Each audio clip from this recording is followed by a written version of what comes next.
good. It's 5:30 according to Apple. I'm going to say let's call to order and then do roll call, starting with Margaret. Margaret Beck. Kerfman. Villanueva. What? Lewis? Thoman here. Burford here. Wagner here. Awesome. Moving on to public discussion of anything not on the agenda. This one. Start this year. Okie doke. And then starting with certificates of appropriateness, 714 East College Street.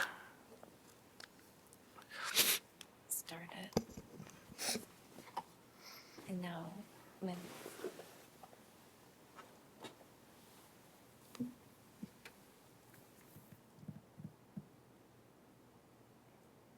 which one is that? I think that one. This one? Yeah. Okay. How do you minimize that? You gotta just move it if it's in the way. Oh, okay. Okay. There we go.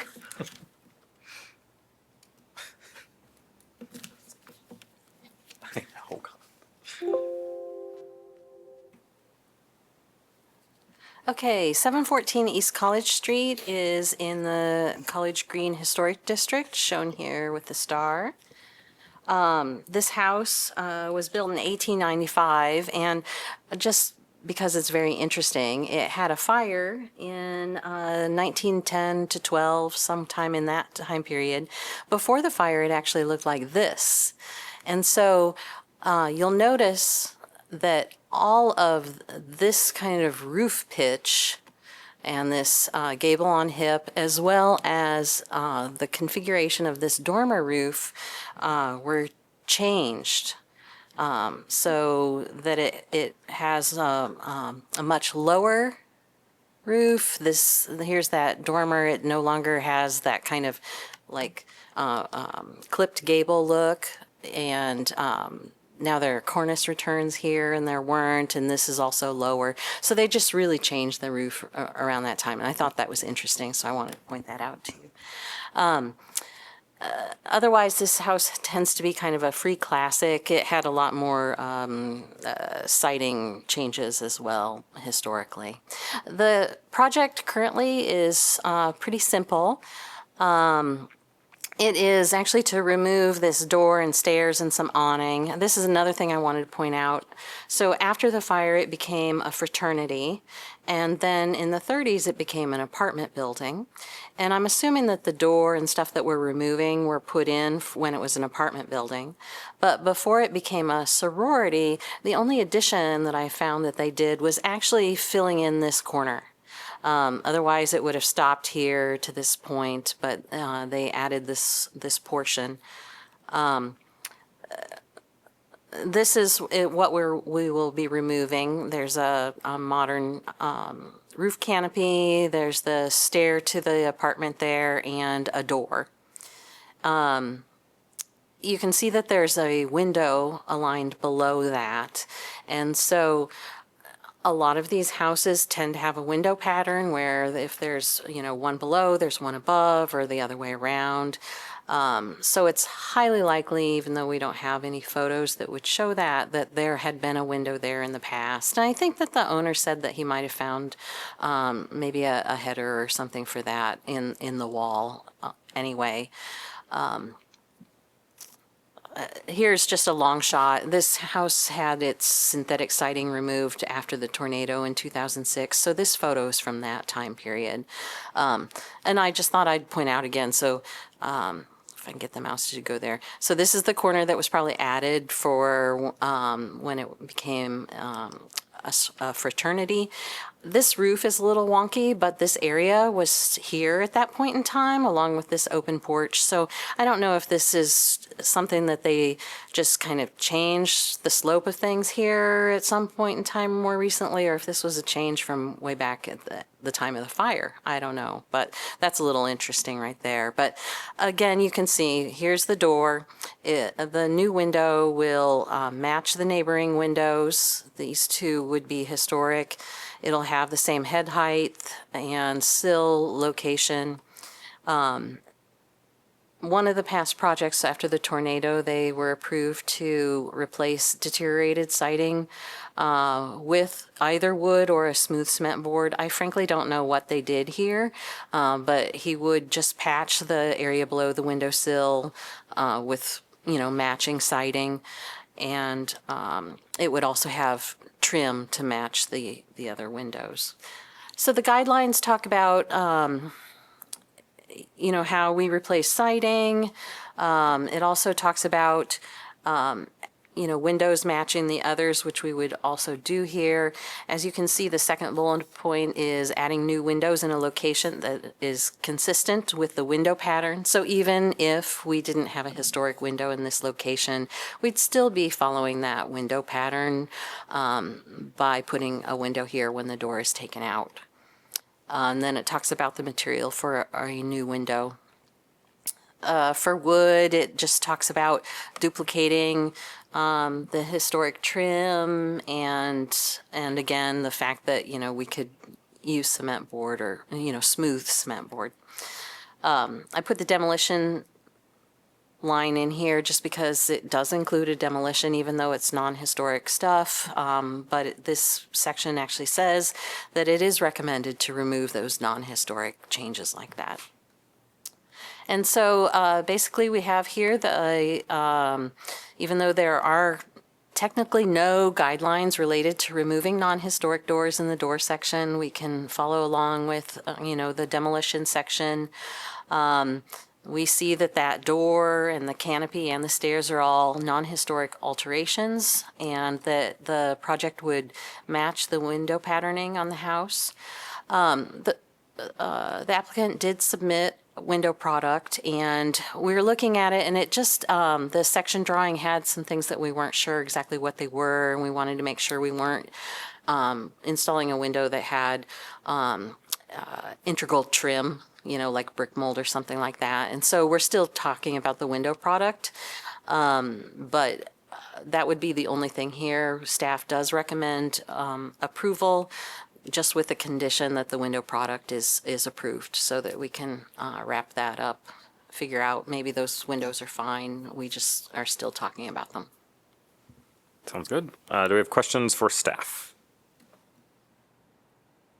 Sweet. Do we have any commentary by the owner, is how I'm going to say that. John, if you want to talk, Yeah. just sign in right there on that sheet. I can do that. He just words. You're critical. You're critical of yourself. We have the Lord in heaven, yeah.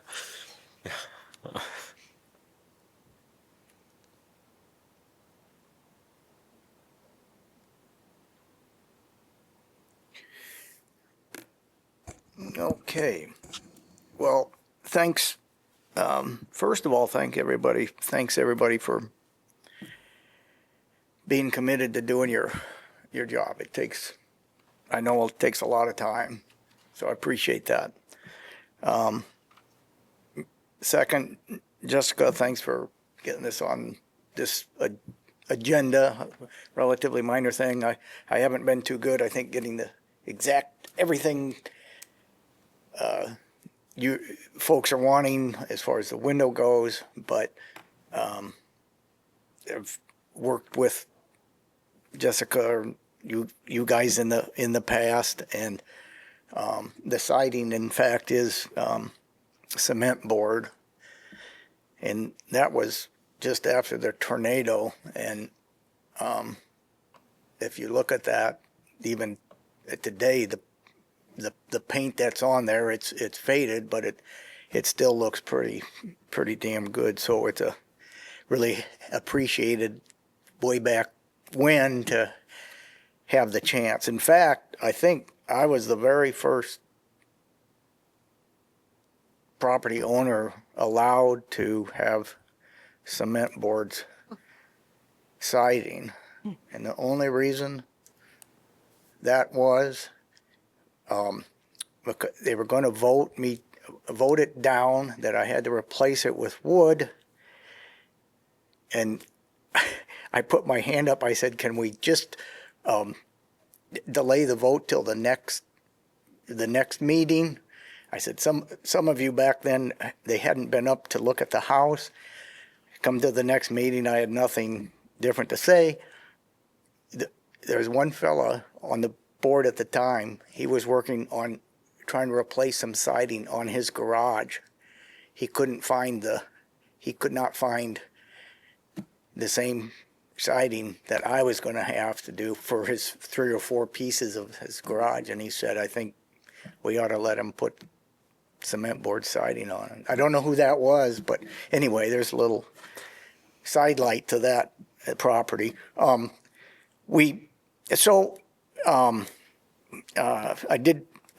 Brad, I've been trying to work with Brad from Kaniba Windows. They're pretty up on knowing what we need to have historically. We've got, the building next door on the corner, 706 College, was a huge renovation. Frank Wagner was part of that project, and we replaced some windows over there, too, that had been vinyl. Didn't have to replace them, but I wanted to go back and try to do the right thing. So I spent all sorts of money on those windows. You notice there were 4 chimneys, I think, on that building next door. There were no chimneys on the building. I literally built the chimney that's there, spent $6,000 for a visual, because when I was looking at the building, old building needed a chimney, so we brought that back up out of the roof. So I want to do the right thing. It's pretty small. In the scheme of things, hopefully pretty small. We can get that stuff tore down off the building. That'll be way better. And Brad said, all the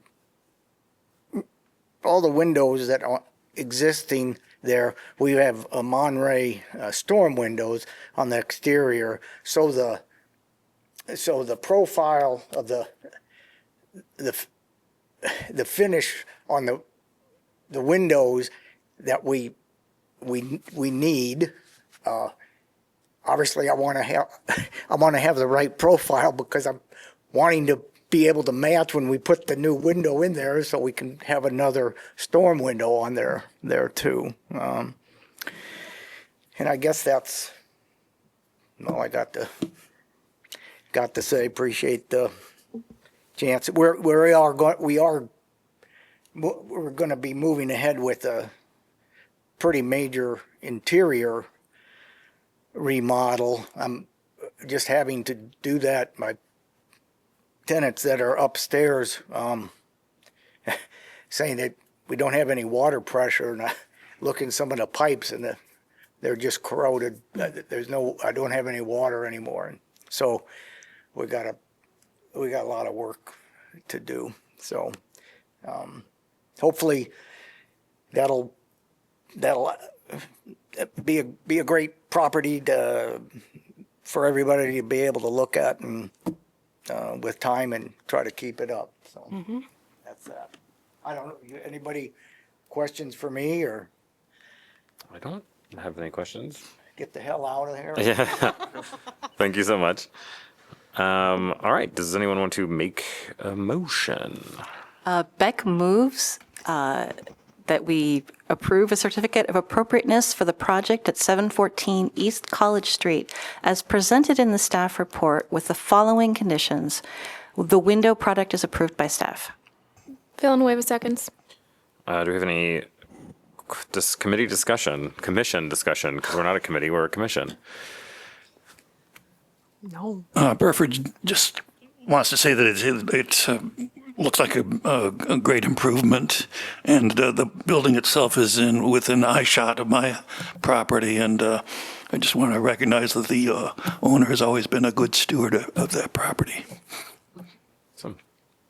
Yeah, and Thoman realizes that's a big structure to maintain, and that back, just visually, it will really improve by getting rid of that added-on structure. This is always one of those projects I like and to approve and feel good about. So,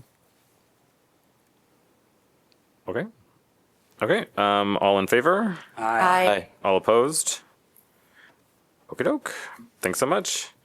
Moving on to the report on certificates issued by chair and staff, starting with certificates of no material effect and the one at 1322 Muscatine Avenue. Yeah, and it's just the northernmost of those Moffett cottages, and it will be for sale. And they are pointing the stone first. It has some pretty big cracks in it and stuff. Awesome. Moving on to F, consideration of minutes for February 23rd, 2026. Does anyone have anything Any changes? to amend? No? Thoman moves to approve the minutes from the February 23rd, 2026 meeting. Wagner seconds. All in favor? Aye. All opposed? Nope. Moving on to commission information. Just basically the awards. So, we've finally heard back from everyone. The posthumous award, I don't know if we'll be doing that or not yet. We'll make a decision soon. It sounds like all of the writing we've gotten kind of divided up. If you guys have questions and it's while I'm not at work, you can feel free to use my home email to ask me questions. That's fine. That's why I included it there. If somebody can't continue their writing for some reason or whatever, just let us, the rest of us, know as soon as possible so that we can get that covered. I would like to figure out now, because we need to make the programs, who will be presenting each section.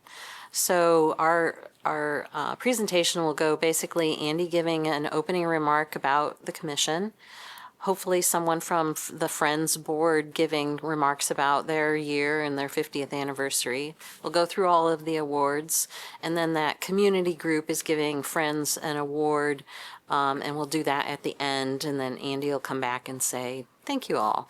So we have several sections. We have a painting section, followed by a residential rehab section. And then we have the Additions.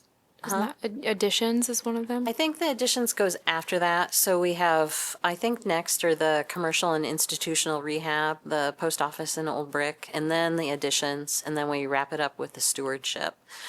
So, first of all, does anyone volunteer to present any sections? I will say for presenting, it worked well last year, which is like I will get down, sit up, and just click for you. So you don't have to time your clicks at all. You just read. And then I will know when to click and you'll be good. So you don't have to actually, you just have to read. That's really it. I'm Villanueva speaking. I'm writing rehab. I'll present rehab, no problem. Okay. And this is Beck. I'm writing painting. I'm happy to present painting. Okay.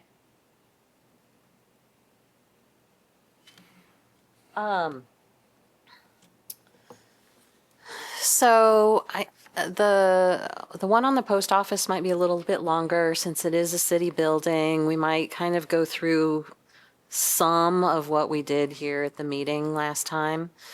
We'll have more photos just because we might as well share that. It's a pretty great project.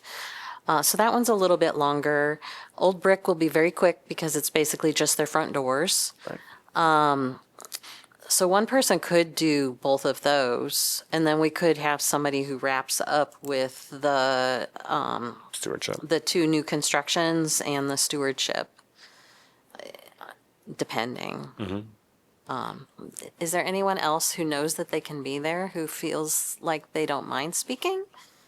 I know that some people don't, so Burford doesn't mind speaking, so whatever. you'd be willing to do one of those? Do you have a preference? No. Okay. I can do more speaking. Villanueva speaking now. Oh, okay. I don't care. I don't. So he why can don't- MC, but I can do the speaking. What we could do is if you're doing rehab and then the other two rehabs follow that, we could just have you stay up there, and then we could have Kevin come back for the new construction and the stewardship. Sounds great.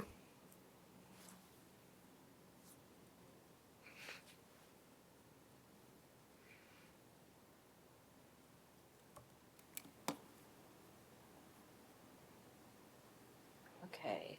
So I'll be inviting all the contractors, and I'll also send all of the recipients a reminder that week. But we'll be doing the certificates. I'm going to coordinate with the clerk's office about getting the mayor's signature and figure out when you're going to sign it, after or before that. I'm going to prioritize whenever he's available, if that's all right.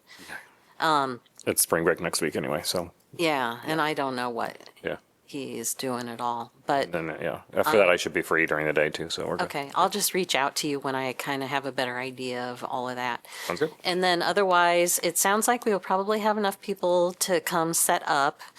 I'm still waiting to hear from friends if they have a budget for snacks or not. What we'll do is the city will put out a press release, and we'll either have it doors open at 5:30 and light refreshments, and then presentation starts at 6, or we'll have doors open at 5:30 and presentation starts at 5:45. We'll just do one of those. So I'll reach out to friends this weekend just to see if I can get an answer out of them about that budget or not. And so we can get the press release going. Everyone can come. There's no concerns about a quorum because, well, we all know it's a public meeting. Not really, but So you can all come if you want, and it's at the public library. So Jessica, I just wanted to confirm that the deadline for writing our parts would be a week from today, basically? Is that acceptable? Let's do that, because I hope that I'll be done completely with the certificates. All the contractors will have been notified, and so then I'll just review those and see if they need to be tweaked at all, put them in an order, make sure everybody gets them so they can practice as they want, and wrap up the slideshow. And since the thing is on a Wednesday, yeah, that'll be fine. Great. So yeah, you have all week to write them. And then most of you guys will have your scripts, but Kevin, I'll get you yours as soon as it's ready. Sure. Cool. Okay, any other questions about it? I do not have any questions. Did you get all your questions answered? Because I know it was a longer email. Oh, and yeah, I no, just- and that was only because I wanted to make sure that it was all in one place. Yeah. Yeah. Because it's so hard to find emails.